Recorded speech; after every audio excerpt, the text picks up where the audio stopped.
All right, fellas, it's Rick the Stick reporting in for a nighttime TV talk with a cup of Joe in my hands. Is it a smart move I'm making? Absolutely not. 9 scooper. But I had something I wanted to watch with you guys, and I said, I'm not going to freaking watch it with the fellas unless I get the juices flowing. So we got 9 scoops of instant crystals. I don't know what you're thinking. You're saying, holy buckets, Rick. Don't tell me you're turning into the CrossFit athlete, meme, bandwagon jumper with the freaking cupping therapy, okay? Listen here, that's not me. That's not what I do, okay? But I made a video the other day about Werner Gunther, okay? And I specifically pointed out in this video, he was getting some freaking soft tissue work, massage. And I said we should all be so freaking responsible to take care of our bodies because what do we love doing? Hoisting tremendous loads. And how do you hoist tremendous loads? You freaking put your tissues to the test. But if you put your tissues to the test day after day, week after week, month after month, year after year, decade after decade, sometimes the tissue's integrity might decline. Okay? And it hit me like a ton of freaking bricks. I said, Rick the Stick, what do you make a living with? Your freaking mind, body, and soul. Don't you think you should at least spend a little bit of money taking care of yourself? Okay? I spend all the money in the world on freaking barbells and gym memberships. You know what I'm saying? Sucking down cups of Joe. I'll spend top dollar. But do I ever spend any money on the recovery aspect? Okay? So shame on me. Slap to my face. Because that's a disgrace to let your body go to waste. Do you understand what I'm saying? Okay. So it hit me like a ton of bricks just today alone. I said, you know what? There was this freaking lady. This was not today. This was actually a year ago. This is a freaking lady, an old lady that came up to me at Sprouts grocery store. Okay. I'm just waiting to check out. She's in front of me. She sees I'm large and humongous and asks me if I'm an athlete, you know. And I tell her, and she's like, oh, cool. You know, she's like, I can't remember what it was. It was a year ago. She's like, I was a manager or an agent or something like that for these like basketball players, a legendary basketball player. I can't remember. And she was I can't remember who the basketball player was. I want to, something that's like Wilt Chamberlain. No way, but maybe. I mean, she was pretty old. I would say she was mid-70s. So I guess like maybe, right? And she was saying that they were considering retiring, that they were going to retire after that season or whatever because their freaking body couldn't take it anymore. And she recommended this acupuncture specialist. Okay, she told me the name of the guy. All right, I don't want to tell you because you guys are all going to be flooding this acupuncture guy, taking my appointments if I tell you. But she told me who it was. She said that he saved this basketball player's career. He ended up having like, I can't remember the freaking details. 5 more years or something like that. And when you're making, 20 million, whatever, 50 million a year, 5 years, ain't nothing to freaking sneeze at, okay? So, it hits me like a ton of bricks today, okay? I'm like, man, because I get tweaked all the time, you know what I mean? Nothing serious. I've had a couple of serious injuries. But the tweaks, when you're horsing weights with tremendous gusto every single day, things ain't always going to feel 100%, okay? But they could be. Maybe they could be. So it hit me like a ton of freaking bricks. I'm like, okay. You know what? Because people, listen. Just listen to me. People say, hey, do you get massages or anything like that? And I've done that. Listen, in college wrestling, we had a masseuse that would come during tournaments, day before dual meets, right? And I would take advantage of that. And I never really got, in my opinion, I never really got too much out of it, okay? Then I had acupuncture. Frick. Is that what I'm just talking about right now? Chiropractor, that's what it is. Chiropractor, did some of that. Didn't really see, I don't know. I don't like it. I don't like messing around. And I'm sure there's plenty of benefits to it. I'm sure some of you freaking watching right now are being like, Sticky Ricky, I do chiropractor science. You know what I'm saying? And you probably do a hell of a job. And it's probably very beneficial. Personally, for me, though, I don't want you twisting and contorting my neck and, you know what I mean, popping my back and stuff. My body is freaking holding up. It knows what it needs to do. It knows how to horse, heft, and heave. You know what I mean? I don't want you changing any of this. But acupuncture, been around for thousands of years. Been proven, scientifically proven. Tater, don't you dare kick that camera.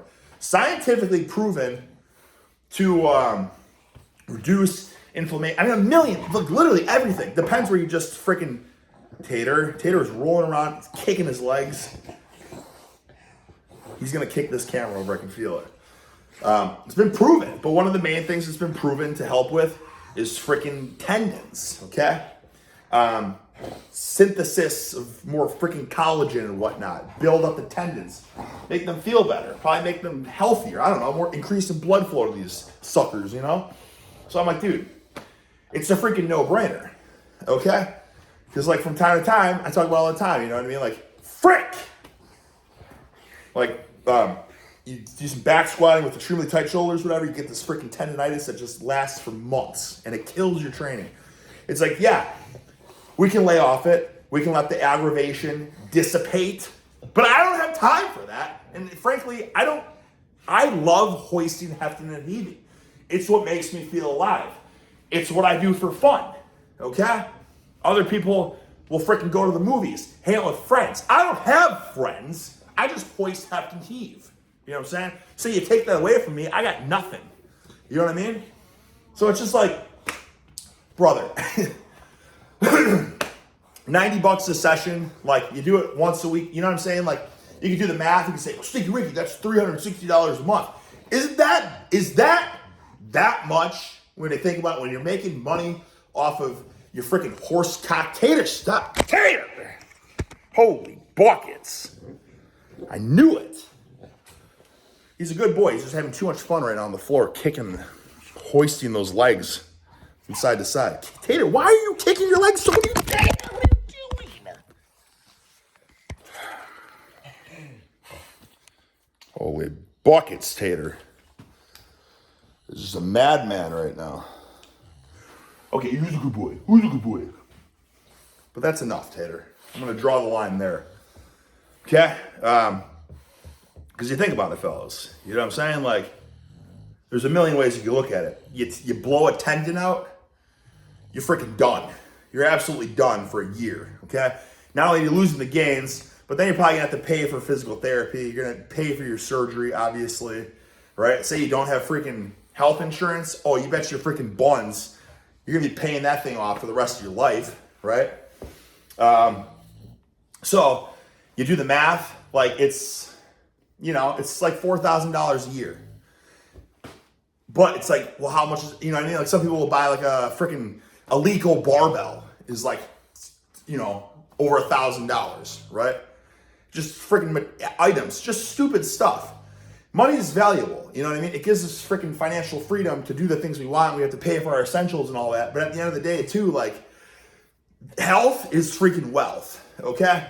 Getting stacked, jacked, succulent, dense, horse and waist is awesome until you can't freaking do it anymore. And why? Because you didn't just, pay the toll.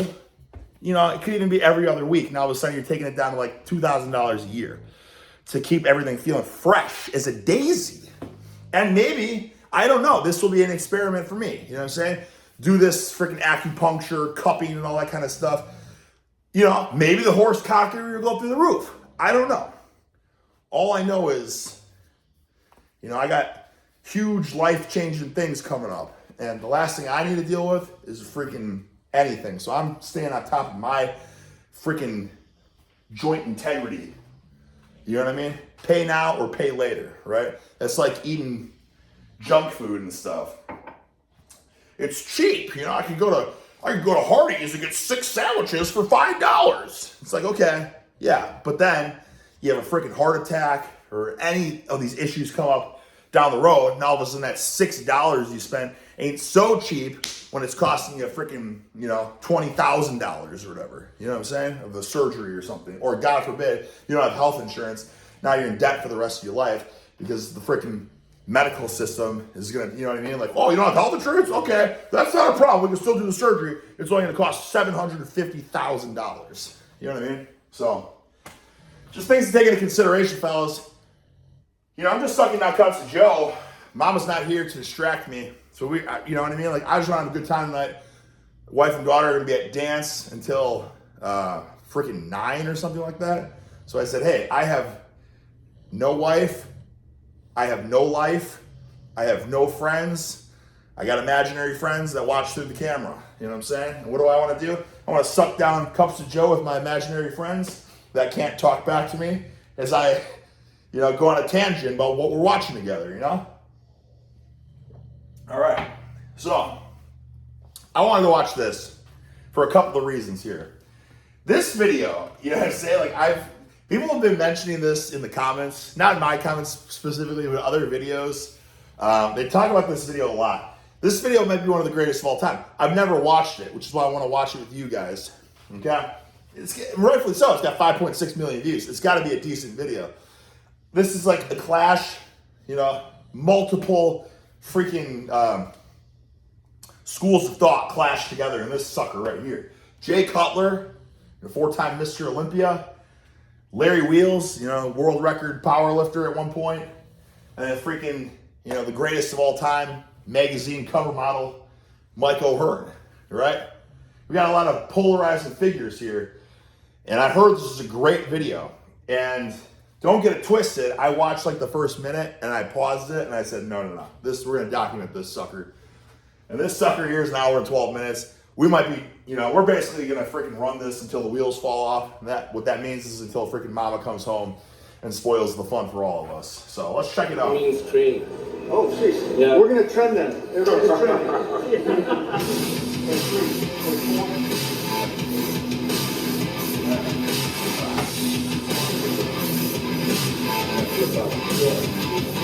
What are you training on there? Right now, I'm training. By the way, I'm surrounded by dogs. Adorable pooches. Okay? I'll just move this right here. Tater's still having the time of his life. There's Tater. We know Tater. Mr. Beefy, I gave him some delicious treats and some snacks because he's always the most vocal and I knew he was going to spoil the fun. So I gave him a lot of yum-yums to keep him distracted. And then we got this new, absolutely the sweetest dog in the world. My goodness. Just an absolute ball of fire though. But she is so sweet. These dogs were fostering coming from very abused households, okay? She's like terrified of everything, but is the sweetest dog. And then we have this is her dad, okay? So she's 1.5. There's Tater, he's like 6 or 7 or something. But look at her, you can just tell that she's like, it's her body language. Like she's just wants to be super close all the time, but then like cowers from everything. Oh, who's the little sweet monkey? Who's the little sweetie? See, just the absolute sweetest. Who's a sweetie? And then this is her dad right here.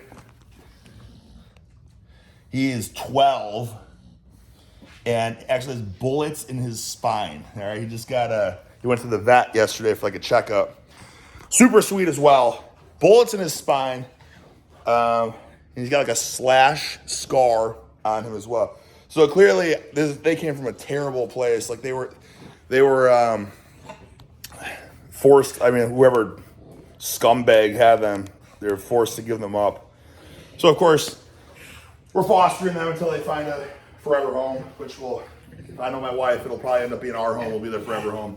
Which is a great dog, so I'm cool with it. But just it's pretty crazy, man. These animals, like how sweet and loving they are, just by coming from absolute, just the most despicable scumbag household upbringings. Like those look like knife scars on it. And this buddy here has literally bullets, like a bullet in his spine or something. Like, but he's still just like the most chill, sweetest dog. It's just crazy. Anyways, I just wanted to show what's going on around me if I get a little distracted. Okay, we're 14 and a half minutes into the video. We haven't watched a single second of this. Warehouse gym, training stuff, what else? All right, frick. I guess we should actually watch it. All right. There's so many amazing gyms. I went to Pinellas before it was open. Before it was open. By the way,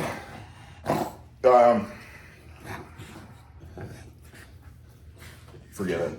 This is a 2X shirt, by the way. Okay, so you're saying Jiminy Crickets, Ricky, you're looking skinny and emaciated. It's a double X. Okay, this is a 2X. I've upgraded to 3X for the most part. Going back to the 2X, and this sucker is skin tight. Okay, just let that be known. I don't know why you care. He was, oh, I'm Ricky, I don't care. Oh, you know what I mean? It's only because of, sucking down PB&Js, right?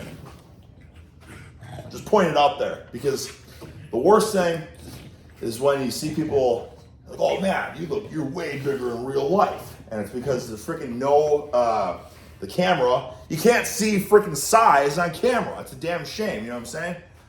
I could be 100 pounds smaller and look exactly the same, unless I'm standing next to someone. You know what I mean? You can't really assess my girth, Similar to last year. Oh, we don't open last year? December, it was just about to open. Similar to, that's a transition. They're all different equipment now. Poetic transition. But he took me, toured me the place. I trained at Oxygen here yesterday. There's a new Oxygen. So this man right here. Machines and stuff. Correct. Hope stuff on IG for today. I'm thinking about bench pressing and just all my stuff. Alright, sure, man. Did you know Mike was here this whole time? Did you tell him? Of course, yeah. Okay, I didn't know. I was here Let's share in a room. So this man right here, the ultimate Chad, Mike Ohearn. Okay? This is a big man, okay? I worked out with him, and I didn't know what we were gonna do. I thought we were gonna do a reverse bench, behind the neck press and all that, and we just ended up doing 6 different variations of leg curls, which it's cool. That doesn't matter, you know what I'm saying? I've never done a 6 different variation leg curl workout before. My hamstrings were scorched. I had to fly across the country from freaking California to Florida that next morning, like 12 hours after doing, 6 variations of leg curls, sitting in an economy middle seat, because I'm always just cursed with the middle seat.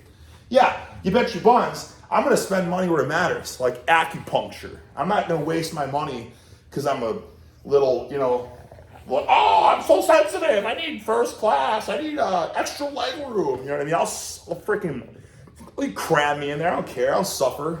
You know what I mean? Embrace suffering. You know what I'm talking about? If you can freaking sit 6-hour flight, middle seat, right? Just, you know what I mean? Biggest person in the row, yet you're stuck with the middle seat. Everything's just freaking, you know what I mean? Cranked and wedged in there. You can suffer through that. You know what I mean? You got some freaking cojones on you. You know what I mean? So people that complain, it's like, suck it up. You know what I mean? It's like in freaking college wrestling, this couldn't have been legal. I'm sure it's not, but no one's going to complain because, no one wants to get yelled at. We would be forced, we had to sit in the sauna. It was like 20 minutes, sit in the sauna. No water. It's like, what? This can't be legal, right? And then you get out and you can freaking drink water, it'll, cool off in the shower. It's okay, now we got 15 minutes in the freaking sauna. And then it's 10 minutes, like progressive overload or freaking mechanical drop set sauna session.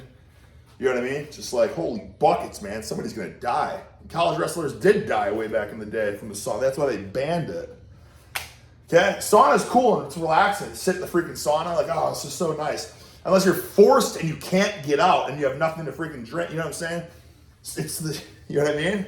It could be freaking pleasure or it could be freaking pain, okay? So I think I've talked about that before. I mean, so then when I would go to the sauna, so we would do that, and I'm like, holy buckets, I can endure anything. So when I would go to like a gym, like the freaking, the fitness club, you know what I'm saying?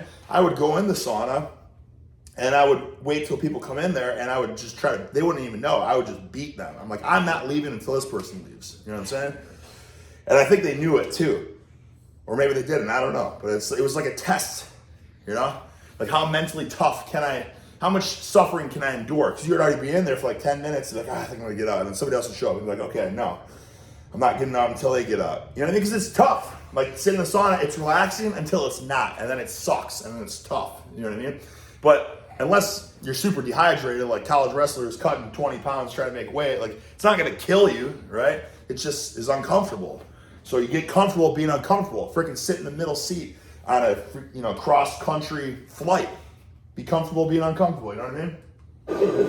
He's a snoper. You have a bunk bed? Building. Oh, Such disrespect. And it has started. All right, let's get to some freaking training. Holy What are you fuck, guys man. thinking? Chatty Cathy, bullshit, small talk, chit chat. Let's hoist some weights. Yeah, I'm thinking bench press, upper body stuff, yeah. But if you guys want something else, I'm down for whatever. But I'm happy with bench press. So far, this video is not worthy of 5.6 million views, but we'll see. I don't bench press, so I'm gonna watch you guys. Really? You're not gonna bench press? I don't bench press. He doesn't bench press. Jay, we know that's a freaking fallacy, brother. We watched you, me and you fellas, we watched him horse freaking close grip bench, incline bench, right? He absolutely does bench press. But if he's not gonna, at least, you know what I mean? I will say this though. I'm trying to give tidbits throughout this. Sometimes I get, most of the comments and all my stuff is awesome. Then you get a couple just absolute doofus shitheads that don't understand anything really. Like, just anything.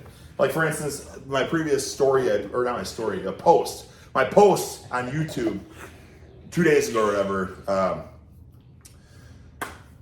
I posted about how I was like, because I ran into Larry in Germany, okay?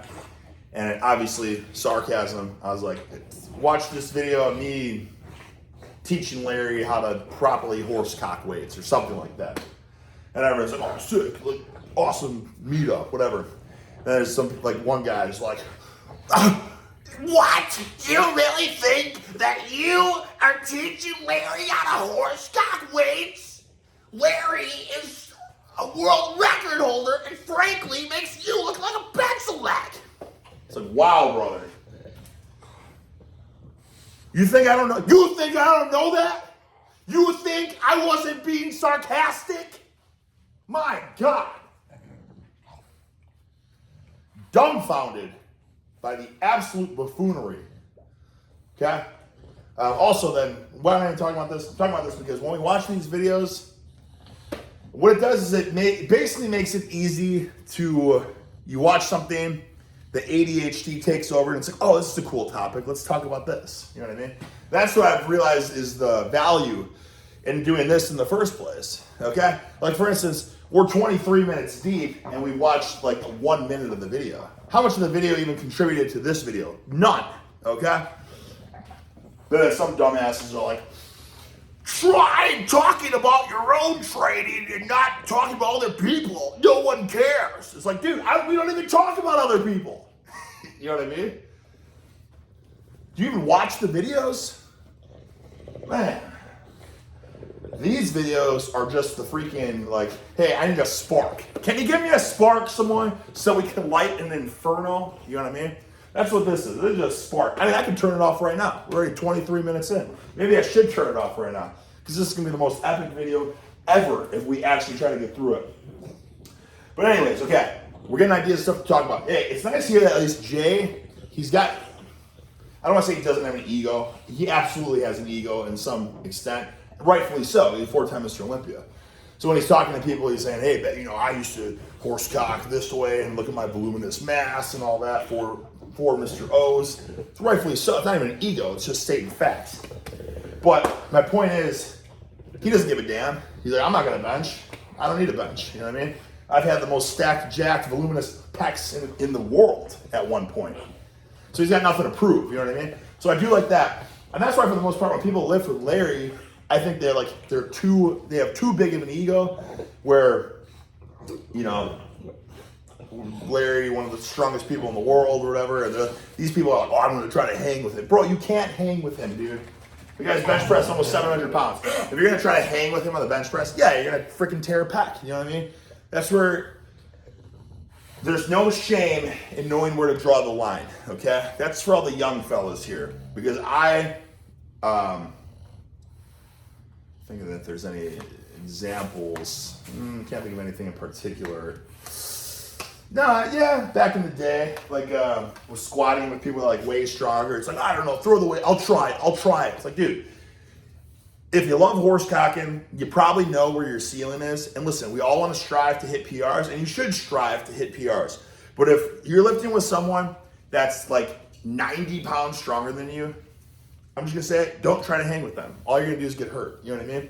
So like in this case, Jay, you know, he doesn't want to bench anymore. He probably sees the risk to reward, it ain't worth it. Yet you got two horse cocks that want to hoist, heft, and heave gigantic loads. He's smart, you know what I mean? Wisdom comes with age. Tater, are you peeing on your bed? Oh my God, he's literally taking a gigantic tinkle right in front of me. Holy buckets. Holy buckets. I should put like a towel on it. I'll play this just while I clean up. I'm gonna clean up dog piss while you guys watch this. How many do dumbbell work? I need some arms with it. Yeah, bench press, you hit bench, or you hit post. It's like a crush. Awesome, let's do it. Same boy. Whatever you guys want to do. Cheers. Cheers. Nah, I'll stay light. My form was different from you guys, though. Look at this, Mo. Look at the angle he's doing this. Why? No, you're gonna tell me why. Holy buckets, Mike. All right, I gotta come You want to squeeze the chest like that? Yeah, but look at where his elbows are, his shoulder, where the bar comes to. Okay. Did you get that angle? On this next one, get that angle. And then compare it to how Larry's doing it on his angle. Do it real quick. You gotta love Mike. You know what I mean? Like, a lot of people kind of see him as he's a polarizing figure for sure. But you know what? He's a hell of a personality, that's for sure. He's like, man, Mo, check this out, or whatever. First of all, this is Larry's video, and he's basically taking over Larry's video. He's like, Larry, I'm gonna talk to your camera moving forward. I am demanding, like, my presence, you know, absolutely cucks yours. Your video is now my video, which is just hilarious. And he's like, man, look at that angle. Check that angle out. And then Jay's like, why? And he's like, no, you're gonna tell me why. I love it. I'll tell you what. When I lifted with Mike, you know what I mean? It was I think we have the exact same philosophy on a lot of stuff too. I'm curious to see what he says about this, but I love that. I think there's another video he did with Mitchell Hooper, and I can't remember what he said. I think it was the exact same thing. Like, Hooper's like, why? And he's like, no, you're going to tell me why. And he's like, what is this, a quiz or something like that? It's like, yeah, if you're going to do something, know why you're doing it. You know what I mean? Say I'm Mike. I'm like, man, look what this guy's doing. And then you're like, why? I'm like, you tell me. Like, why are you doing it the way you're doing it? If you don't have the answer, then you're doing something with ignorance. You know what I'm saying? Like, I know Jay presses super high. That's probably what he's talking about.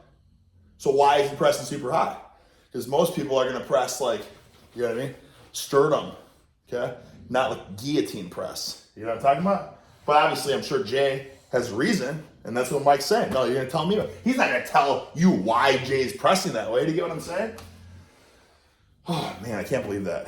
Sorry about that, fellas. You had to watch video without commentary, without Dr. Dick Del Hagen delivering golden tidbits to your noggin? That ain't right. But that thing was soiled with piss. So, Tater. He's so funny, too. I just opened the door. All the dogs went out. I even said, Tater, come take a tinkle. And he's a very low IQ bulldog. So he just, like, drools with his tongue up. Doesn't go outside. He closed the dog. You're like, okay, all right. He clearly doesn't have to go. And right in front of me, as I'm making this video, delivering tidbits straight to your noggin, he's freaking taking a tinkle. And now he's just eating. What is he even eating? What are you eating, Tater? Plastic tidbit on the ground he's eating. Oh, Tater. All right, carry on. At least he came back. Now he's going to wiggle and jiggle on the floor and kick the tripod over. What's the difference on this? Let's go, Larry! Come on, Larry!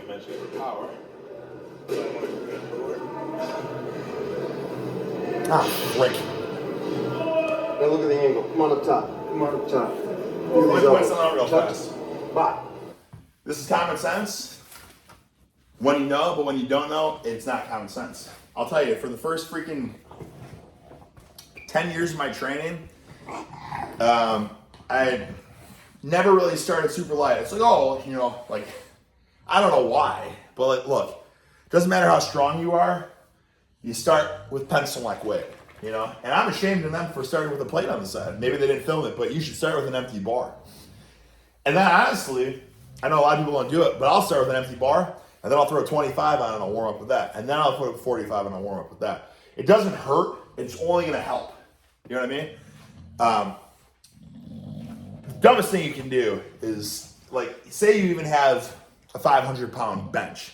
If you start with, you know, even just start with 225, you're gonna snap your shit up probably, eventually.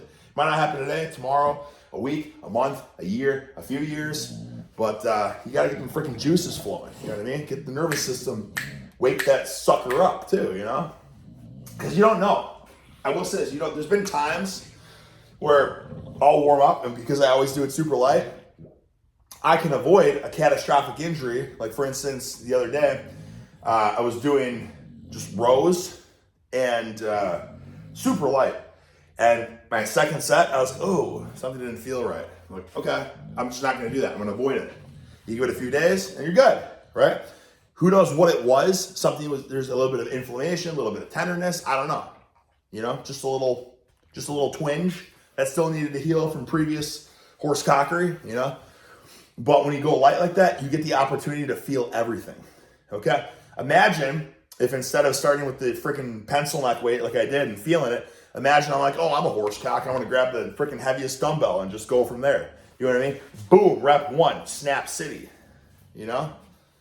So that's the thing with benching, for instance. Like, a lot of people, their frequency of benching is high because everyone cares about how much you can bench, and you know what I'm saying? Everyone wants to be like this guy, freaking Austrian oak, colossal, voluminous, bosom, you know what I'm saying? So they're gonna do that a lot, and they could be thinking they're okay. And like, yeah, you know, we'll start with, you know, I don't know, whatever. Say they're bros at the gym and they just get there and their bros are up to even like 185. You know what I mean? They're like 2 sets deep or something. It's like, I'll just jump in right here. And you go for it, snap, right? Because if you would have gone with the empty bar at first, you could be like, oh, I'm feeling a bit tight. There's a twinge or there's a sting or something. I shouldn't do it.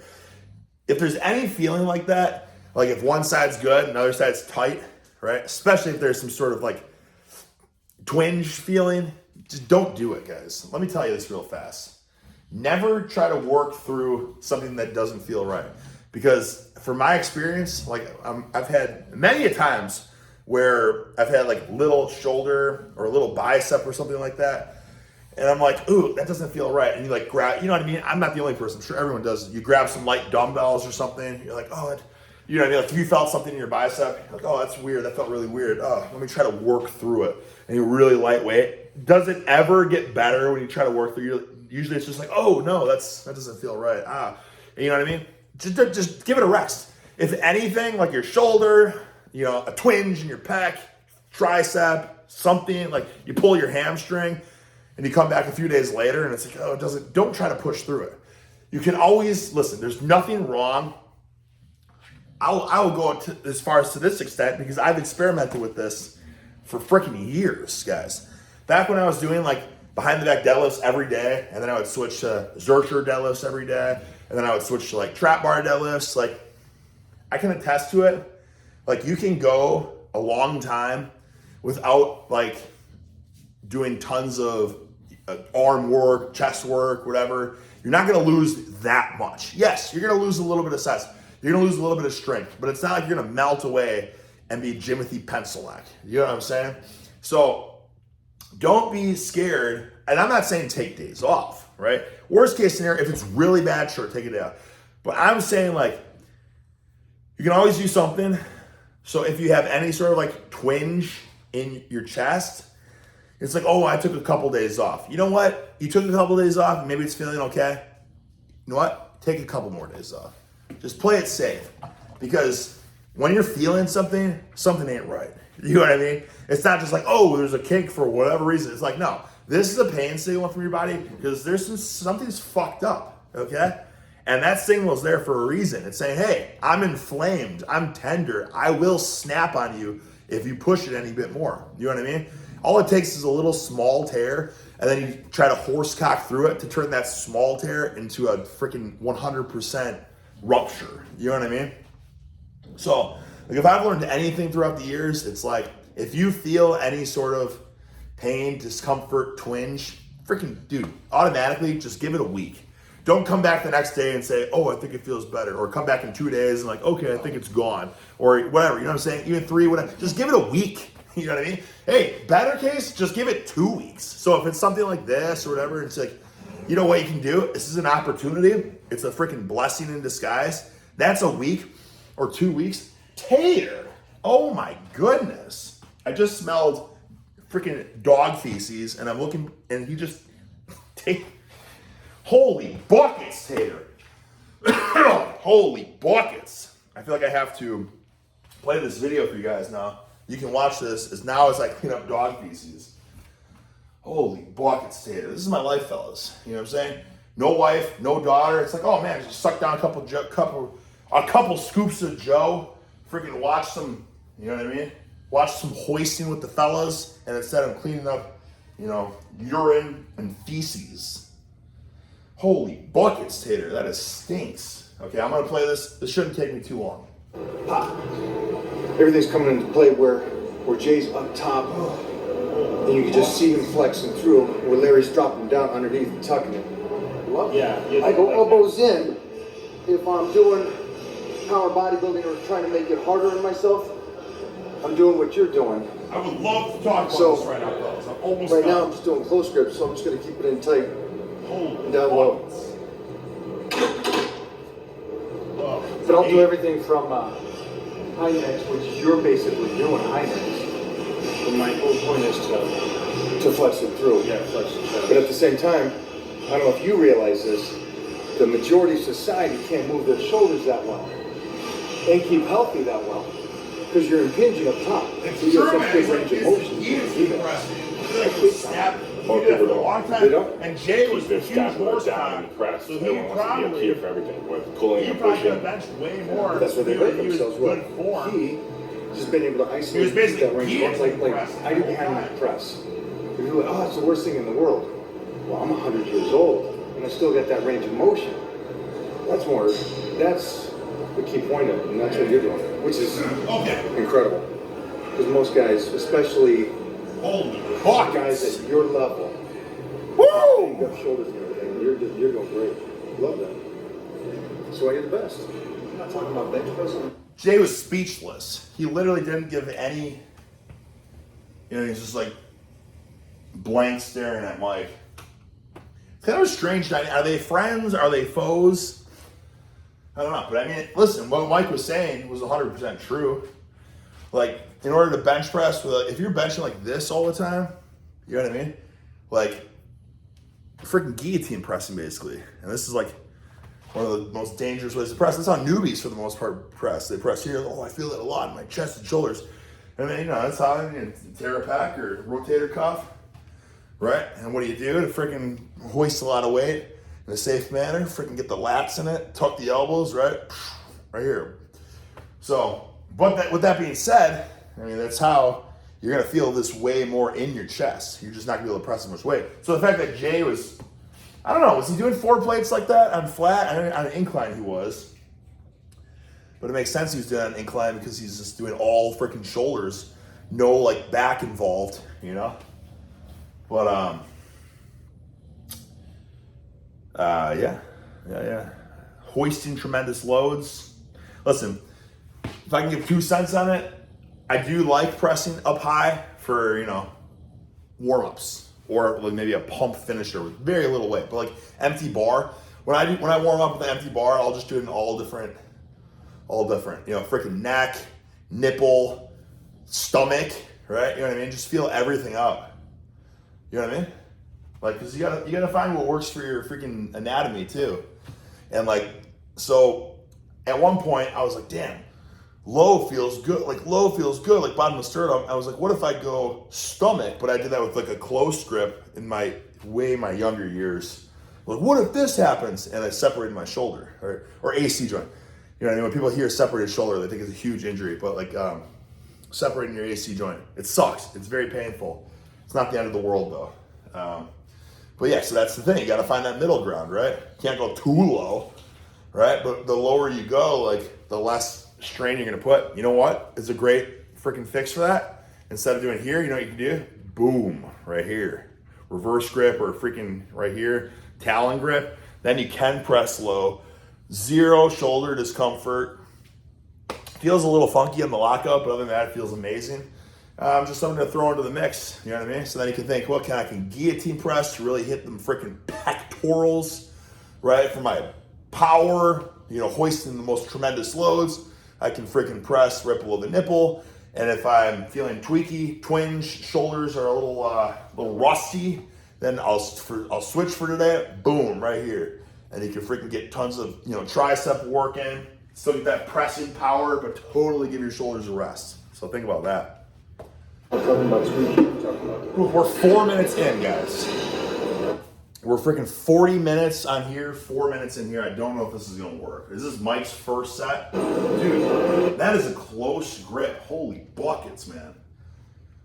You know, I gotta tell you, man, he's got the freaking joint integrity of a small child. Like the fact, this is like how I pressed when I was 11. You know what I mean? Like, oh, bench press, like close grip bench press is this. You know what I mean? And it doesn't hurt. And you get older and your freaking elbows and your wrists, so like this is pretty impressive. They can press this close. Damn. I just gotta admire it. That's a close ass grip bench press. I will say this. I mean, he's in humanoid, able to do that. I will say this, guys. If you want an investment for your house or for your gym, if you got to recommend any equipment for them or whatever, get a rackable easy curl bar, okay? Because it's freaking, you know what I mean? It's a squiggle bar. So what you can do is you can go really close and you can comfortably close grip bench press with a rackable easy curl bar. And it feels amazing, okay? You try to close grip bench with a straight bar, it feels awful, terrible. All joints, no muscles. But when you go to that easy curl bar, depends on, sometimes you got a super easy curl bar, or you can change up or it's like, woo, big squiggle, right? That feels amazing. But even just a standard easy curl bar, and then you can throw fat grips on the easy curl bar too, really change it. There's just, an easy curl bar, in my opinion, is superior to a Swiss bar, right? You know, a Swiss bar, neutral, or it could be slightly neutral. Like, I don't really like those bars too much. I like the freaking easy curl bar. Like, that's my favorite bar to press with. And holy buckets, man. You know, when people are like, oh, close grip bench, one of the best tricep exercises. And then you have all the freaking, you know, analysis, the paralysis by now, the paralyzed analyst, the paralyzed analysts. Well, actually, the close grip bench press is a terrible exercise. The Swiss chard kickback is superior. Well, get an easy curl bar. You know what I mean? Do some close grip bench with an easy curl bar. Not with this, because this is all joint. You do it with the easy curl bar, you're gonna freaking feel it. You're gonna holy buckets. That's a lot of tension. It's so much where you almost feel like you're gonna blow out your freaking triceps tendon. You know why? Because holy buckets, you're freaking working those suckers hard, okay? So, just my 2 cents. Like, this is inhuman to be pressing this close. I wondered if Larry's gonna be pressing this close as well. Holy buckets. One explosive speed rep, brilliant, to a degree, okay? I have experimented with all that as well.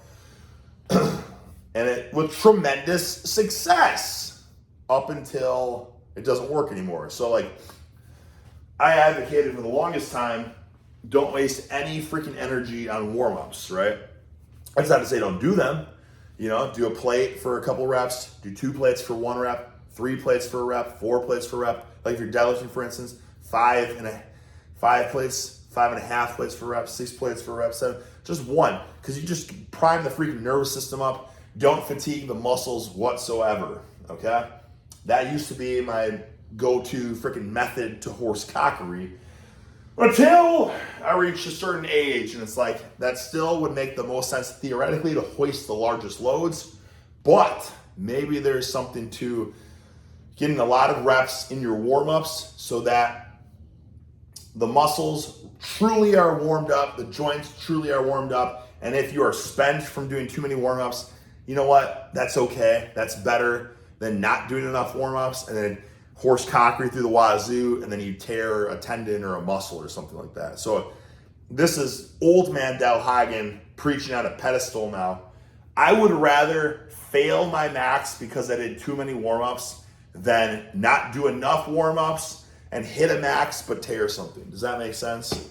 So I would, if I get too fatigued from doing too many warm-up sets, I'll take it. I don't really care. You know what I mean? Because at the end of the day, if you're doing a lot of warm-ups, then let's say 95% of your 1 rep max is your 1 rep max for that day. You know what I mean? Like if you can deadlift 700, but that day you only did, 655 and it was like a grinder and you couldn't possibly do any more weight, it doesn't even matter. That was a max for the day. Like that maxed your body for the day. So who cares, right? It's a marathon. It's not a sprint. We're going to be doing this for 100 more years, fellas. You know what I'm talking about? Like, as much as we love PRs, striving for them, hitting them, feeling the freaking euphoria, feeling like daddy horsecock, like holy buckets, I own this gym. I'm getting stronger and it feels good. Like, we have so much time to do that, right? Any injuries set you back and I'm not trying to fear-monger you into not pushing your body and your soul to the max. Of course, please do it. That's what we all need to do. We just need to take all the precautions to allow us to do that so that we can do that until we're 80 years old, smashing world records, right? For the 80-year-old demographic, at least. You know what I'm talking about? Like, life is short, yes, but it doesn't need to be as short as it could be, right? And horse cockery can be just as long as a sedentary, lackadaisical life. You know what I'm talking about? Like we should all thrive to be the grizzled old man walking into the gym. Like, oh my God, here's grandpa. He's gonna horsecock the biggest weights you've ever seen. You know what I mean? Like, yeah, and we'll just have to take a longer time to warm up. But once the joints are clicking and ticking, then we're ready to hoist tremendous loads in front of the youngins, right? There's no reason that should not be reality. That's all you do? How heavy is it going? Jay was bamboozled by that. Okay? But keep in mind, obviously, obviously, Jay knew what worked for him. It worked. The proof is in the pudding, okay? For Mr. O's. That's as much pudding as you'll possibly need. But one could argue that maybe if Jay warmed up this way, he didn't do a million warm-ups with 1 plate, 2 plate, 3 plate, 4 plate, and then call it a day. You know what I'm saying? Maybe he did 1 plate, 1 rep, or whatever, 5 reps, we'll say, for 1 plate. 1 plate's pencil max, so 5, 10 reps, whatever. Get the blood, get the juices going. 2 plate, 1 rep, 3.5, frick! 2 plate, 2.5 plate, 1 rep, 3 plate, 1 rep, 3.5 plate, 1 rep, 4 plate, 1 rep, 4.5 plate, 1 rep, maybe 5 plates, 1 rep, then drop down to 4 plates. Maybe he would be able to bang out 5 extra reps. You know what I'm saying? If he would have peaked and primed his nervous system that way and then dropped back down to his working weight. Or if he normally got freaking, 8 to 12 repetitions, I can't remember what I said, but frick, doesn't matter. So if he normally did 8 to 12 repetitions with 405, maybe if he primed his nervous system up, he would have been able to do 8 to 12 repetitions with 445, or at the minimum 425. You get what I'm saying? Now, would that have made a huge difference in his physique? Short term, probably not. Long term, maybe absolutely. Would it have mattered? I don't know. But he was a 4-time. He took second 1 year or something. Maybe he could have been a 5-time. You know what I mean? Maybe. Just something to consider, right? I always say I'm going to take it easy and go light. But then I always end up... Exactly. Yeah, not that day. It rarely ever is. Well, here's the freaking deal, Larry. You shouldn't decide what you're going to do before you test the freaking waters. You know what I'm saying? Dip your toes in the water. See how it feels. Okay? This is why a lot of times I'm not anti-program, but I'm anti-program mindset. All right? Because a lot of times people are like, okay, it's my off day, or I need a deload or anything like that. Like if that's structured, because you could theoretically, on paper, I'm going to be weak, I'm not going to be recovered, and you could go in there, you could be the strongest you've ever been in your life that particular day. Why? Numerous factors. Maybe you slept incredibly well, you scarfed down a couple extra chocolate chip cookies, the adrenaline's flowing, maybe somebody's freaking watching you that's getting your jimmies floating, you know what I'm saying? Maybe who knows, right? And if the circumstances and the stars perfectly align, who's to say you shouldn't take advantage of that and hoist the biggest weights of your life, okay? Just like if you're going to the gym and you have the expectations of hitting an all-time PR, doesn't mean that it's going to happen, and it doesn't mean you should go for it if the warm-ups are just feeling despicable, slow, terrible. Like you can go off of a few warm-up sets and be like, okay, it's not there today. That doesn't mean that you have to leave the gym a loser. Okay, it just means it's not there for that particular lift, right? Like, so for instance, Larry is saying, I said I wanted to take it easy, but I always end up pushing it to the max. Listen, that's not a bad thing unless he's only going to try to push to the max in this exercise and it ain't feeling right, okay? So he could take it easy on the bench, and he could be like, oh, the bench just wasn't feeling, it wasn't clicking, it wasn't ticking, I didn't have max horsepower. That's not to say that, okay, after a few sets it's not feeling perfect, but let's try something else. Let's try a freaking skull crusher, okay? Because maybe all it was maybe your freaking shoulders were a bit tight. Maybe your pecs, maybe there was something to it. Maybe just whatever, your leg drive wasn't freaking locked. I don't know. Maybe you had a bit of fish grease on your back so you couldn't be in a perfect, it doesn't matter. But maybe you just weren't excited to bench. A lot of times that's what it comes down to. Maybe you just weren't excited and enthusiastic to do it. Okay, that's why I tell people a lot of times, have a couple ideas of what you want to do when you go to the gym, of like what you want to set a record with, or what do you want to freaking excel with. I shouldn't always say set a record, it doesn't matter. It's what do you want to excel with, okay? What do you want to one-up yourself with? So I'll usually have like 4 things in my pocket. Like, okay, I'll either Romanian deadlift, or maybe I'll freaking good morning, or maybe I'll dumbbell lunge, or maybe I'll do this, right? And you kind of just feel stuff out, like, it doesn't feel right. Oh, this doesn't feel right. Oh, and then you'll find something like, holy, yeah, this is awesome. I'm excited to do this. And those first few exercises, it wasn't feeling right. And what that should tell you is like, oh, I'm not locked in today. I'm not fired the hell up. I'm not going to have like a PR setting day. Well, not with those exercises you won't, but then you grab a certain, dumbbells or a certain machine or something like, holy buckets, this feels amazing. Oh, this is so awesome. I want to, you know what I'm saying? And then you can hit an all-time best personal record with that particular thing. Why? Because you're excited to do it. You're enthusiastic to do it, Guys, don't ever underestimate the power of excitement, okay? Like if you're dreading going to the gym, for the most part, it's probably gonna be a shitty gym session, right? If you're excited, like you're freaking fired up, I can't wait, you're gonna have a great session because you're freaking excited. And what makes you excited is a lot of times it's like knowing what you're gonna, like a lot of people are like, oh, it's leg day, I'm done. And they're gonna have a shitty chicken leg day, right? But they're excited for arm day, right? Listen, I'm not going to say that you shouldn't like arm day more than leg day or whatever. I'm going to say this though, that if you hate leg day that much, you're probably you got to find exercises that you're excited to do. And all of a sudden, you know what? You're not going to hate leg day anymore because you like doing these things. All right. So for instance, if you hate squatting, a lot of people hate squatting, but they love deadlifting. A lot of people love deadlifting, but they hate squatting. You know what you can do? Freaking use that to your advantage. Do deficit trap bar deadlift. It's basically a squat, but it's a deadlift. You know what I'm saying? It's the best of both worlds, right? You love deadlifting, but your back is fried. You know what I mean? Okay, so you can still deadlift. If your back is fried, you just got to do a behind the back deadlift because it basically takes your back out of it totally. And you still get to do what you love without taxing what's bothering you. You get what I'm saying? So if there's a will, there's a way. And it just comes down to doing what you want to do. Okay, if you want to freaking do it, you're going to give it 100%. Like, it doesn't take discipline having fun, right? Having fun doesn't take discipline. So if you have fun with your training, there's zero discipline required, right? If you have to do 3 sets of 6 and 2 sets of 8 and all these bullshit. That takes discipline, man, because you don't want to do it, but you got to do it. You know what I mean? So think about that. These are all things to think about. Man, I feel like we're almost 55 minutes, 4 minutes into the video. Holy buckets. Then I'm going for a PR. Today we get nasty.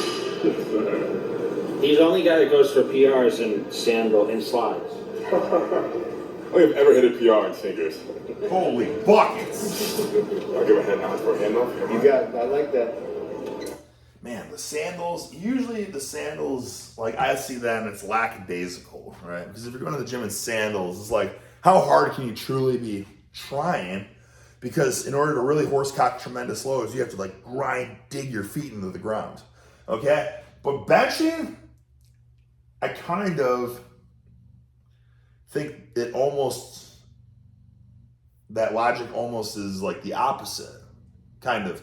Because if you're benching in sandals, you can't really leg drive, okay? So all that would really do is force you to have like a more strict bench. I'm not gonna say one's better than the other, because hey, if you wanna hoist tremendous loads, then dig those freaking feet, lift that freaking butt off, the hip thrust, lift that butt off the bench, freaking gorilla glute press that sucker,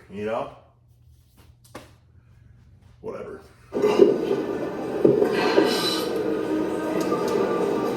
Oh, what are we doing here? Oh, Larry's just doing a normal bench. I wanted to see him do the Mike Ohearn close grip. He presses so low, man. See, I've never trained with power lifters really, so it's like for me that's super. He's down here. Mm-hmm. That's all power. Everything. That's all power. See, when I think of people bench pressing a lot, I'm like, man, how's that guy do that without tearing his chest? But now I see with. That's freaking Jay, man, because of the way he bench presses is going to tear your chest. Can you imagine if Jay did a freaking Talon reverse grip gorilla glute press? How much horse cockery he could establish? It's a travesty that we never got a powerlifting version of him. Whereas we did get a powerlifting version of Ronnie Coleman, right? And someone argued that that's what raised his bar so high that he could heft and heave such tremendous loads and be the greatest bodybuilder of all time. And then you're going to have the jabronis in the comment section saying, but look at Ronnie now. Look at Ronnie now. He can't even walk. If I'm not mistaken, wasn't that from botched surgeries or whatever? Not necessarily horse cockery. So people are getting their facts twisted. It's a damn shame that he had those botched surgeries because everyone said, look at him now. It's terrible, man. But look at him when he didn't have the botched. He was the freaking 8-time, okay? Not to knock Jay, he's one of the greatest of all time. 4-time versus 8-time. And obviously there's a lot more into it, and genetics and yada, yada, yada. But I've heard back in the day from some, jabroni bodybuilders I knew, I'm talking like 15 years ago or something, like, oh, all the best bodybuilder, all the best legs in bodybuilder. Oh, frick, God, all the bodybuilders with the best legs come from a powerlifting background, right? I've heard that numerous times way back when, which makes sense because you're freaking horsing tremendous deadlifts, freaking deep squats and all that. You know what I mean? You're not doing 1/4-inch leg press and stuff. I would like to know if that still applies, or do powerlifters even go into bodybuilding anymore? You know what I mean? It's a cultural shift. I feel like it was a lot more normal, decades ago. Just horse cocks, powerlifting, and then transition into bodybuilding. I guess that's what Larry's doing. I don't know. Yeah, it's the angle. And that's why I love the inclines, because it takes away, makes it harder, and then you come back to flat and you just destroy flat. Because how much harder is incline than flat? Oh man, I'm not. Man, I don't know. Incline is a lot harder than flat, obviously. It's less advantageous levers. I just don't, and your guys, leave it in the comment section. If you put, I suppose, of course you'd be getting stronger, but like, I've gone through phases where I've tried to put tons of weight on my incline press and I go back to flat. And it's not like I'm necessarily like 1-to-1 ratio. Like I got stronger with an incline, so now I'm stronger with a flat bench. That wasn't really my experience because they're both different skills. You know what I mean? And like what we're talking about, if you want to horse massive loads with a flat bench, it's low, it's freaking, using your lats, right? It's leg drive and stuff. Whereas for incline, you don't really have any of that. Obviously you retract your scapula, but you're not really like using your lats that much. There's like really no leg drive. Like, I mean, I guess it's a bigger range of motion, but I don't know. I've never been a huge bench presser. Don't ask me about bench. Ask me about freaking Jeffersons and half deadlifts and Zerchers and all that BS. I can give you a freaking tidbits galore on that stuff. Here, I'm just a freaking, I'm a student under the learning tree. Are you a good incline presser? Yeah, but even then, so I'm still about 80 pounds. Dude, that seems pretty freaking good, man. Like, is anyone stronger on the incline than their flat, out of curiosity? I feel like that's just wrong. If you're stronger on your incline than your flat, you probably don't really know how to flat press. You know what I mean? And I feel like that's not to say that you couldn't get stronger, you just don't really know how to freaking use those lats, right? And I would recommend that what you probably should do is freaking turn that grip around, reverse grip press that sucker, because then it kind of forces you to like pull the weight down and take your shoulders out of it. So if you had a huge, tremendous incline press and you do freaking reverse grip press, you're getting the best of both worlds. Huge, freaky shoulders, just spherical horseshoes. Ladder, my best incline, yeah. I've seen you hit 5 or 6, right? 5 for 6, basically, for one, and then the incline, but my best is 675 here. Man, we're never gonna get through this. Big difference. Yeah. A much bigger stretch on my pecs incline because I'm pressing much higher. Yeah. I was a better incline presser when I did mine. I can see that. The way you bench press, I can. Man, here's the deal, man. With flat bench, people are like, oh, there's no stretch and all that. Listen, I feel like we shouldn't look at it that way. We should look at benching as it's a freaking superior compound movement to horsecock the most weights possible out of all the presses. It doesn't have to be the stretch is huge and the stretch is huge for the tries, the stretch is huge for the chest.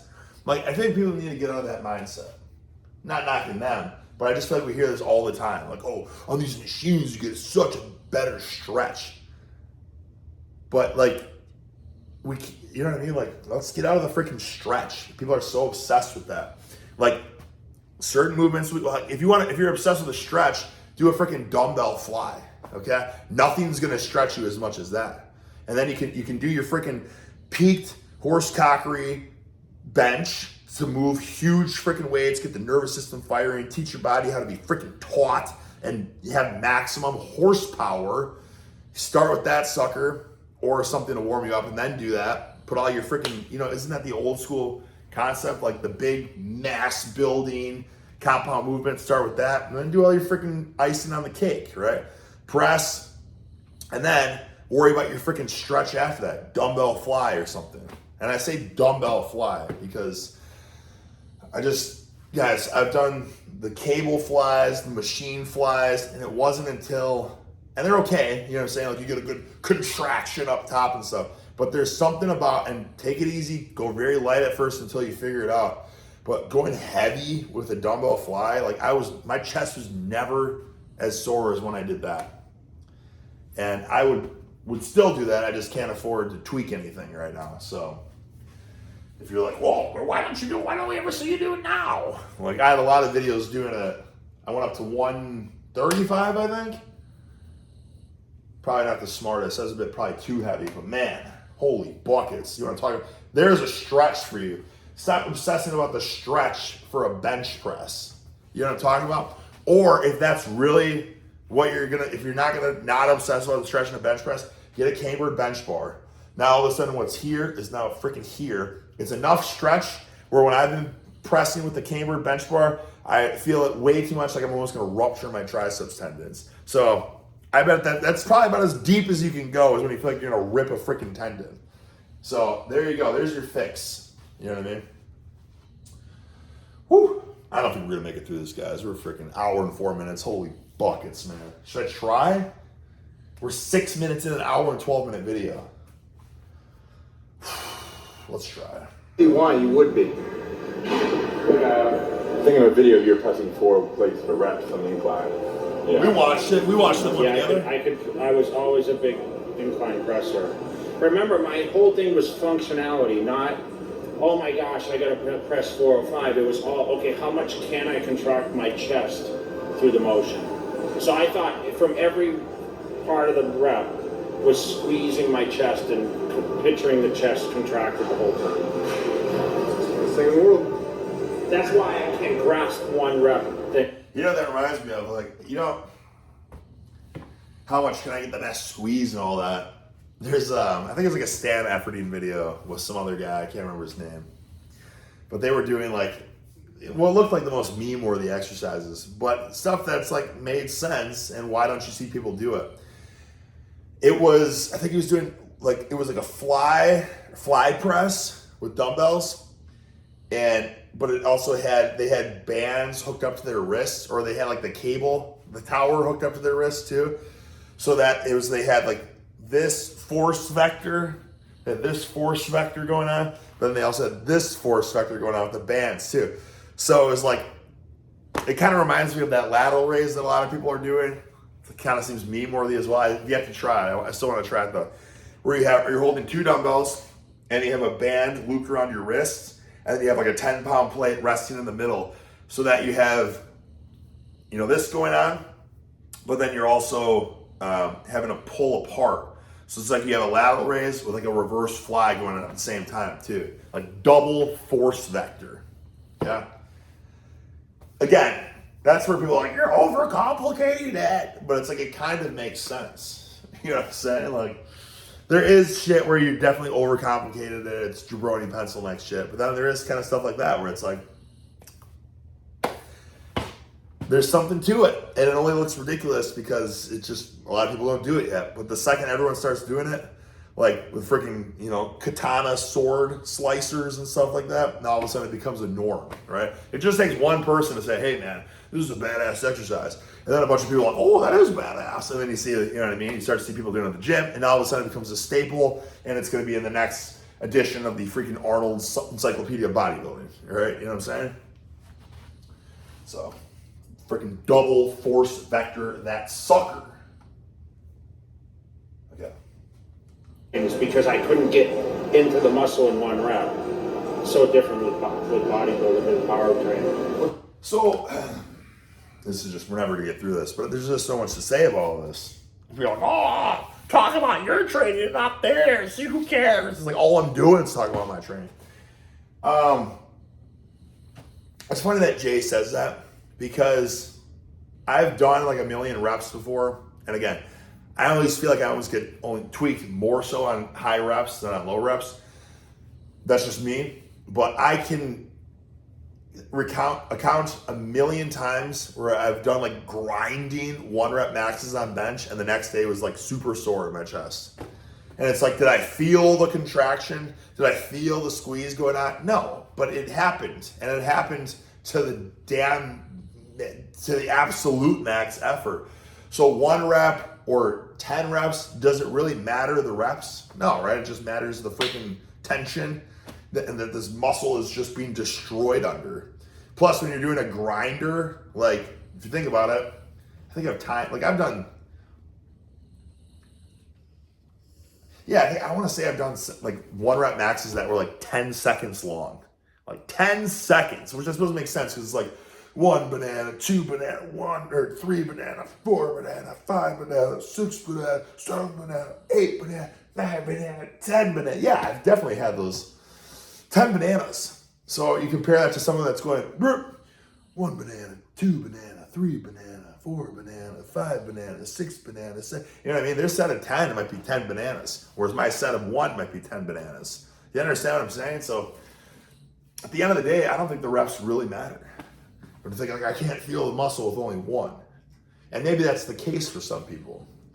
But I feel like people are trying to make it too black and white. It's not black and white, fellas. Everything in life is not black. It's freaking, this, you know, it's in the freaking minutia. So we're warming up. I understand. And so for us, if we do more... Is that a little sass coming from Jay? A little sass? I understand. Yeah. I don't know, it's a strange dynamic between these two. I believe they're good amigos, but I don't know. It doesn't come across that way in this video. Maybe they had a little tiff beforehand. You know what I mean? You know, you got some good friends, and sometimes you get annoyed with each other. You just get on, get under each other's skin, just piss you off so much. Then it kind of is like, all right, whatever. You know what I'm saying? Maybe that's what's going on right now. Reps. We got to do how many reps before we get to a working weight? So we try to do the least amount of work possible to get to something real. Absolutely. Well, that's another thing too. If you're only doing one rep, you don't need as much rest time because, like, if you think about it, if you're doing like, 8-10 reps every set, and you're warming up to case like Larry's 600-pound bencher, and then what's 10 reps with 135, 20 reps 225, 30 reps 315, 40 reps 405, 50 reps 500 basically.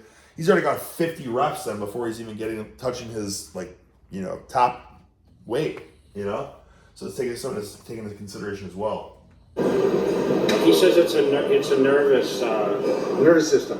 Get that fired. He says that's what he's doing, focusing more rather than the warm. I don't know if he until the set. It's not called a warm up, really.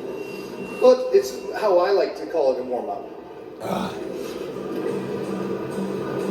Feeler reps, feeler sets. So for us, if we can wake up the nervous system, mostly me for 4 o'clock in the morning, 135 feels like 500. So if I can get the nervous system fired up, then we can start repping out anything. Yeah. Yep.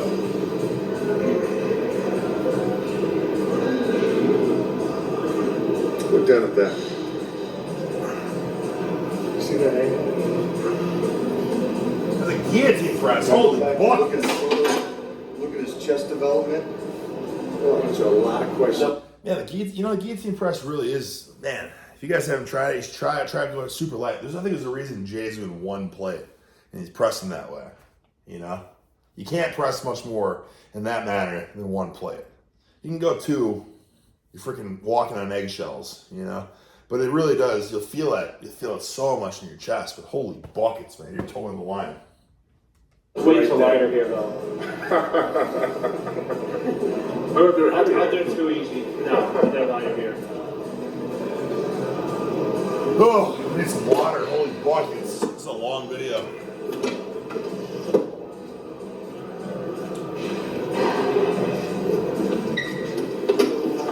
Watch how he takes the lift off here.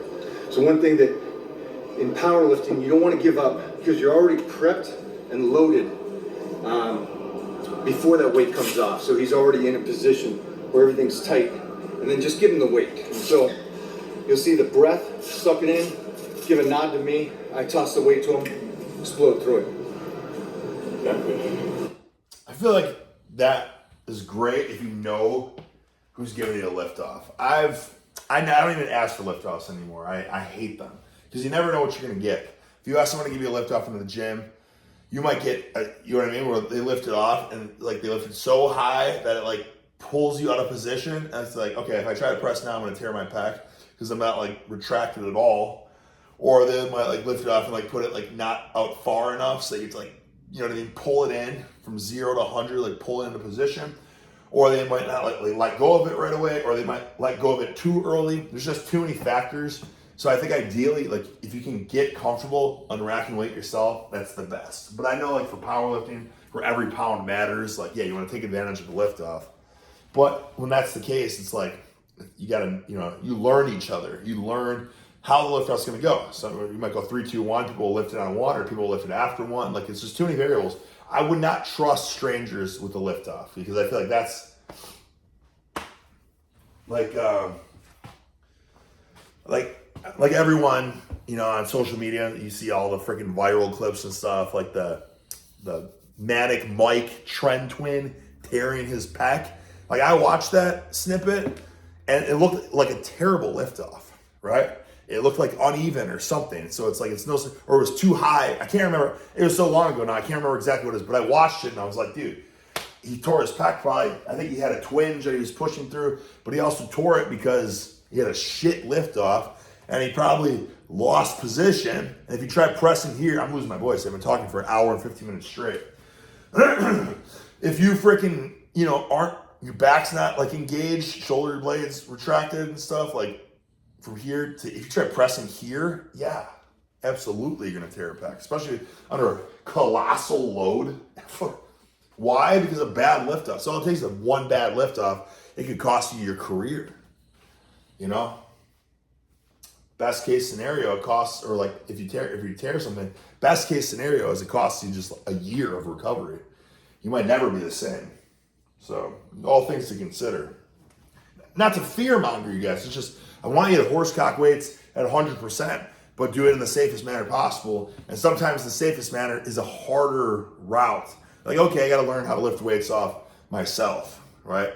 But that's better, and that might cost you a couple pounds, but that's better than always getting the lift off, and then one day you get a bad lift off, and you're out of position, and then you try to do it anyways, and snap. Let's go. Come on, kiddo. Still playing. Play. Man, I gotta get some water.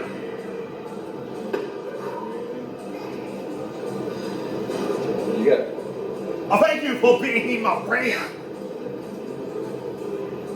Yeah.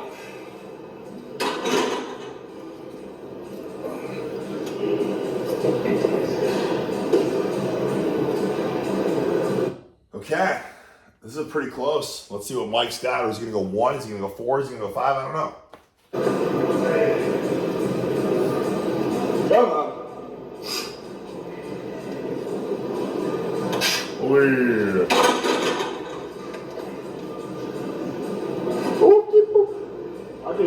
I'll do it. You know what's awesome about Mike is he doesn't have any. He doesn't use any wrist wraps. He doesn't use any elbow wraps. He doesn't use any elbow sleeves.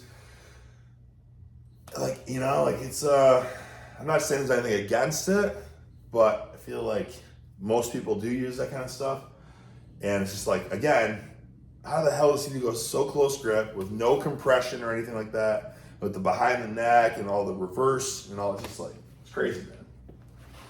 Just freaking insane joints on him. Double wrestler too. Do it.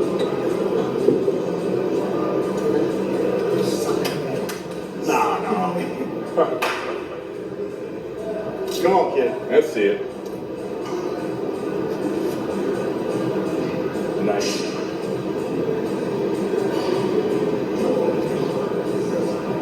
See that squeeze, Mike? Look at the squeeze. You guys watch this up. Watch the range of motion of the squeeze. Man, he's freaking touching his chin. It's like he's going close grip. He's touching his chin. Man. I haven't done that in a while. I should try that out. I do remember the first time I guillotine pressed it, because, oh my God, I can't believe it. I was also like 22. If I did it now, I'd probably instantly just rupture everything. So, we're 10 minutes in. This video is an hour and 20 minutes long. Let's just see what the top Let's do the is. squeeze. Look at these people. Holy buckets. Look at this. If you guys doing a powerlifting meet, I'm cool with you guys sucking it up and doing this. Where's he got 3 plates on the way? Everyone's Two watching. movements. Hiya. So, in this aspect, do this getting ready for a powerlifting meet. This is Mike is breaking down and doing a speech about everything. And I bet that they've been filming now for like an hour, just like they're doing the exact same thing. They do a rep, I pause it, I talk to you for 5 minutes. They do a rep, Mike pauses the workout and he talks for 5 minutes. This guy's got a lot to say, but he's got a lot of knowledge. You know what I mean? Like, people can say what they want about him, but when he talks, you should listen for the most part. Because again, his joints are great. He doesn't use any elbow, wrist wraps, knee wraps, nothing like that. Yeah, like he said, he's 100 years old. That's his words, not mine. I mean, I can only wish I had joints that good when I'm that age. Do this the rest of the year. Now here's another thing. If you do this more, you'll strengthen yourself in a different way to when you go back to powerlifting, you're even stronger. That's what I love. It's with powerlifting, if you can go away from those power movements and do something else that's like he's doing functional, Always come back strong. always come back stronger. Always. How old are you? 24. 24. Just won the nationals at 23. Just 23 I won national. I saw You him did national at 23, right? That's when you did it? 11. There's a lot of talking. It's a good walk on though. That's a good walk on. It was a reality check for sure. It was a reality check. Those guys were incredible. Labrada was the one who took first at the short I didn't think you were going to go back to bodybuilding, actually. I thought you were going to stay with the power trip, because I just think that he does so much powerlifting now. It's like, I mean, he's got these challenges. He's like seems to be breaking records every week, man. One of them both don't be the first to I reach know. the- I mean, but it takes. You know how long it takes. I know. You got to. The training's so different. How so? Oh, see? Dude. His philosophy, I feel like it's very, I mean, I haven't accomplished anything. I've gone a totally different route than these guys. You know, this is more conventional bodybuilding, powerlifting. You know, I'm doing things totally outside the box. So it's not like I haven't done anything. But in that world, I'm an absolute nobody. But I will say this.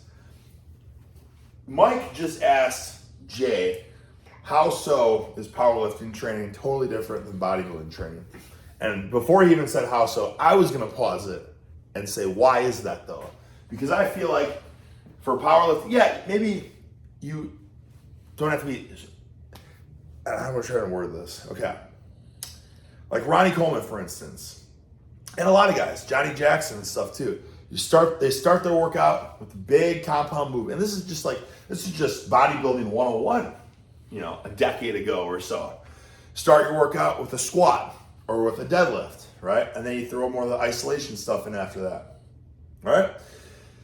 You know, a pressing day, pec day, whatever. You start your workout with bench, right? And then dips or something like that. And then do some flies, and then do your arms and stuff after that. Like, I feel like the two go perfectly hand in hand, which is why powerlifters, you know, I guess not so much anymore, but back in the day, it was such an easy transition. Like, you get really good at these compound movements, you get really strong at them, and then afterwards you just do your accessory lifts. They're just accessory lifts for powerlifting, whereas for bodybuilding, it's like the, you know, I don't even know, the pump, I don't even know what they would call them. The optimal lifts, I don't know. You know what I'm saying? Like all these flies, deep stretch and all that. Like, you guys get what I'm saying? Like, why is it so much different?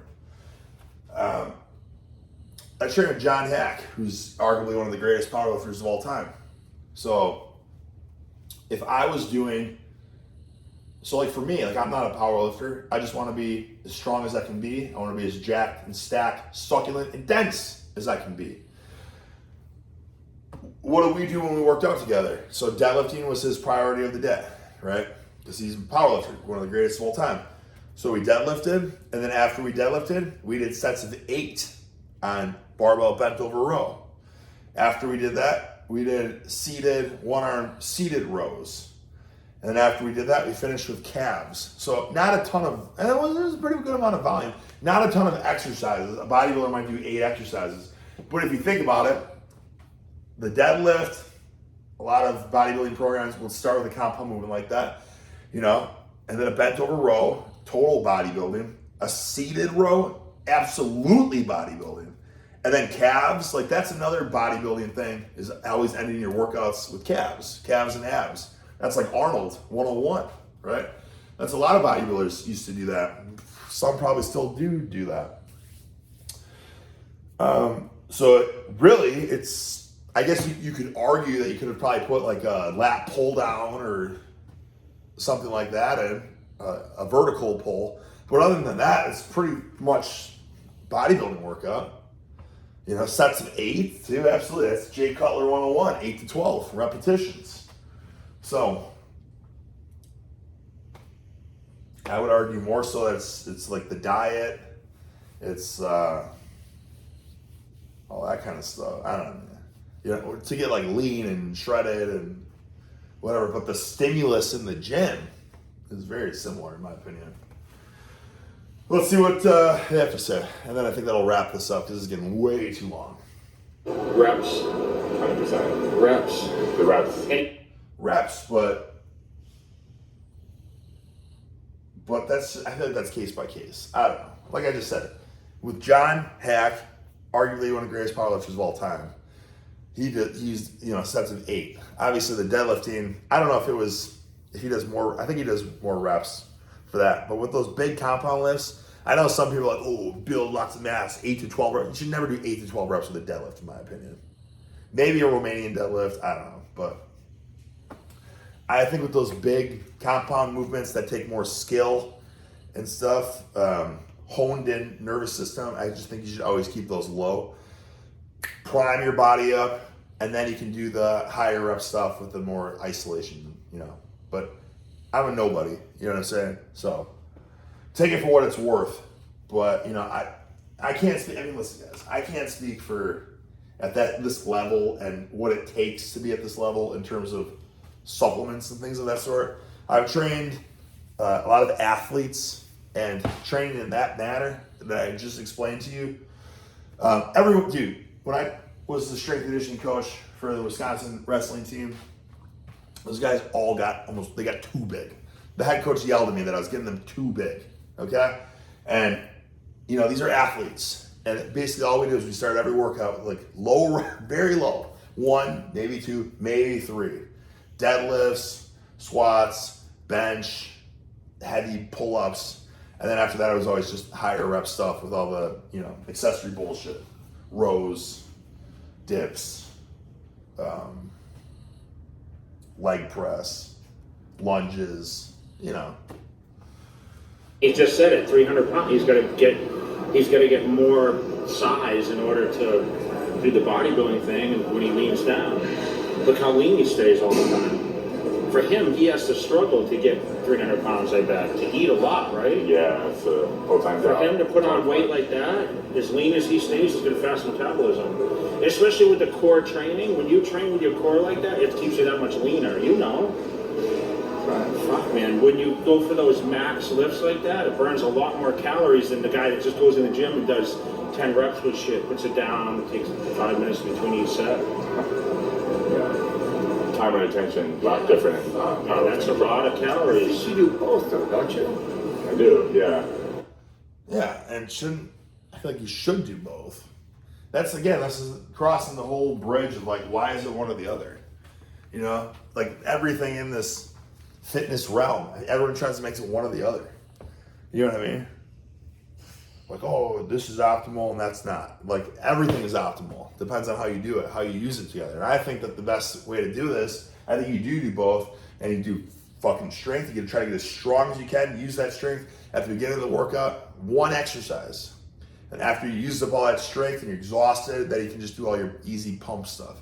Everybody at the gym does easy pump stuff. Nobody really pushes it like, people do. I'm not gonna say nobody. A lot of people do, but not near. I would say 95% of people go to the gym and do the easy pump stuff. Only 5% of the sickos are the ones that are pushing their squats balls to the wall, and then afterwards are doing like their leg extensions and stuff. Stuff that's, without a doubt, there's no argument. It's easier. I know you can. It's not easy. You can push it with your mind, your body, and your soul. You can go at max reps to failure, but it's ultimately an easier exercise. Simultaneously, no.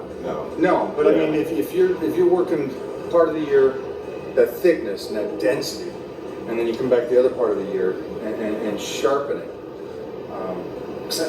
I think it's impressive where you came from and it exploded. I got faith in it. Yeah, but he's not staying in one place right now. That's the thing. He's in a different place all the time. That's hard to train as a bodybuilder to get that. Being such a big influencer too, he's getting pulled in different ways. That's an interesting thing. We had very little distraction compared to you. Got tons of distraction at such a young age. Fair enough. Yeah, it's true. Yeah. Might be a longer journey for me, but I'll get there. I get it. So Mike has faith in him. And obviously, I think we all know Larry's going to go pro. He's going to be a pro bodybuilder. It's just, I feel like in today's day and age, and this is not relative to anything. This is me just talking with the boys and the one girl that might be watching, but I feel like with today's day and age, with social media and whatnot, like it's like when you have a huge platform, it's easy to make money, right? So when it's like, I feel like in bodybuilding back then, like you had to be committed because you weren't known until you were known. You were a nobody, right? Like for Larry, he's got such a huge platform that he can decide, okay, I want to do this today, I want to do that tomorrow, and no matter what he decides to do, he's going to have a huge audience, and they're going to be rally behind him 100% because of social media now. Whereas back in the day, you wouldn't just have a bodybuilder be like, oh, I'm going to do strongman now, because he would suck at first, and nobody would rally behind him.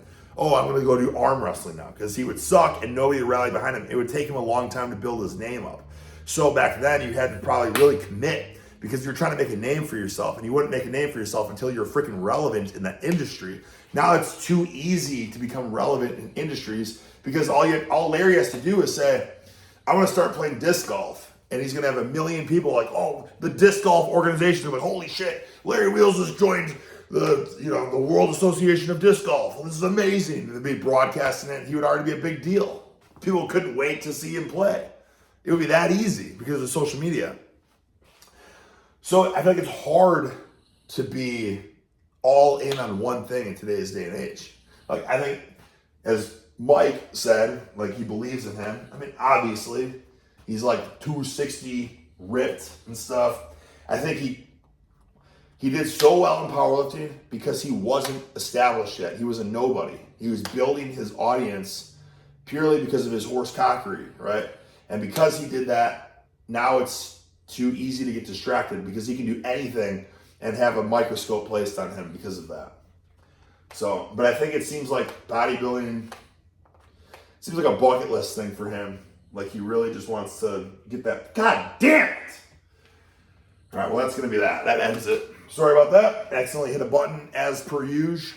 But anyways, I think he's going for his pro card now, and I feel like he's gonna get it. And then it's just like, is he gonna stick with it or not? I feel like it's a conundrum. It's a good thing at the end of the day, right? Social media, at the end of the day, if it can make you money and it helps you get places in life, it's a good thing.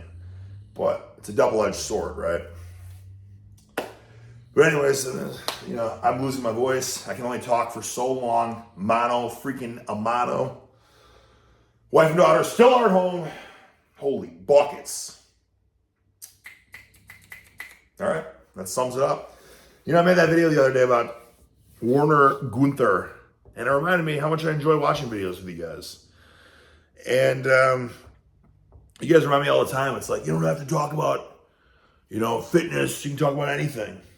And you know what? You're freaking right, guys. I don't even have to talk about the TV. TV doesn't mean anything. I just turn the TV on because it gives me something to start the it's an icebreaker. You know what I mean?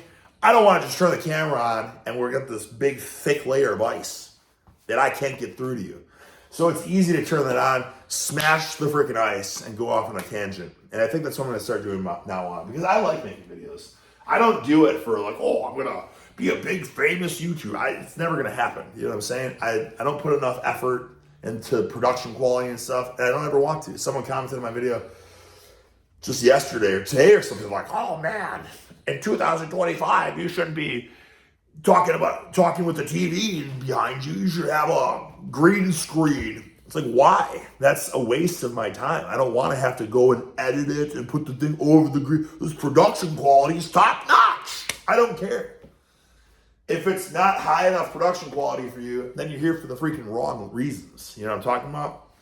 We're just freaking mano having a conversation, talking about all things horse cockery. It's not about the freaking blue screen. The hell out of here, right? So anyways, that being said, I left you guys on a 3-week hiatus because I wasn't feeling it. I didn't give a shit. This doesn't matter. I don't need YouTube. YouTube doesn't need me, and I don't need it. You know what I mean? But what I do like is I like making these videos because it's fun to talk about these things, to talk about with like-minded sickos, and then I get to read your guys' feedback about it as well. So like I said, Who needs friends when I got you guys? I don't need friends, right? I got a bunch of dogs, and I got you. All right? I will talk to you soon.